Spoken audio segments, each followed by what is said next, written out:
મણિપુરમાં જેડીયુએ ભાજપ સાથે ગઠબંધન તોડવાનો નિર્ણય પરત ખેંચ્યો, પ્રદેશ અધ્યક્ષને હાંકી કઢાયા। બિહારના મુખ્યમંત્રી નીતિશ કુમારના નેતૃત્વવાળી જેડીયુએ બુધવારે મણિપુરની ભાજપ સરકારમાંથી ટેકો પાછો ખેંચી લીધો।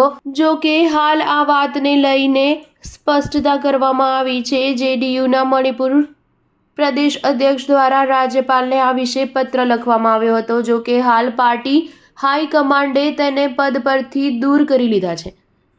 આ સિવાય પાર્ટી તરફથી સ્પષ્ટતા કરવામાં આવી છે કે જેડીયુએ હજુ પણ મણિપુરમાં ભાજપ સરકારને ટેકો આપ્યો છે। મણિપુર સાથે બિહાર અને કેન્દ્રમાં પણ સંપૂર્ણ મજબૂતી સાથે જેડીયુ ભાજપના સમર્થનમાં છે।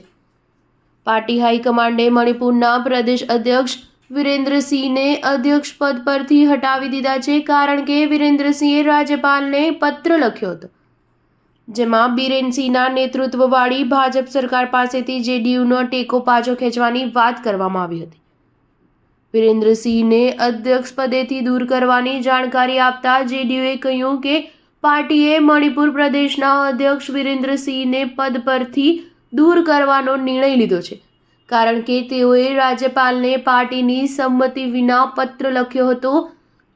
શિસ્તભંગના આરોપમાં વિરેન્દ્રસિંહ સામે આ કાર્યવાહી કરવામાં આવી છે। પાર્ટીની કાર્યવાહી પહેલા વિરેન્દ્રસિંહે રાજ્યપાલ અજય કુમાર ભલ્લાને પત્ર લખી ભાજપ પાસેથી ટેકો પાછો ખેંચવાની જાહેરાત કરી હતી।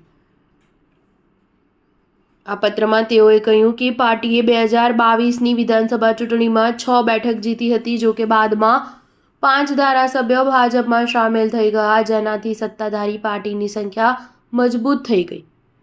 આ 5 ધારાસભ્યોનો ભારતના બંધારણની 10મી અનુસૂચિ હેઠળ કેસ સ્પીકર સમક્ષ પેન્ડિંગ છે। પત્રમાં ઇન્ડિયા ગઠબંધન સાથે જેડીયુના પહેલાના ગઠબંધનને ટાંકતા સમર્થન વાપસીની પુષ્ટિ કરવામાં આવી હતી। પત્રમાં એવું પણ પુનરાવર્તન કરવામાં આવ્યું કે મણિપુરમાં જેડીયુના એકમાત્ર ધારાસભ્ય મોહમ્મદ અબ્દુલ નાસિર વિધાનસભાના હાલના સત્રમાં વિપક્ષ સાથે બેઠા હતા।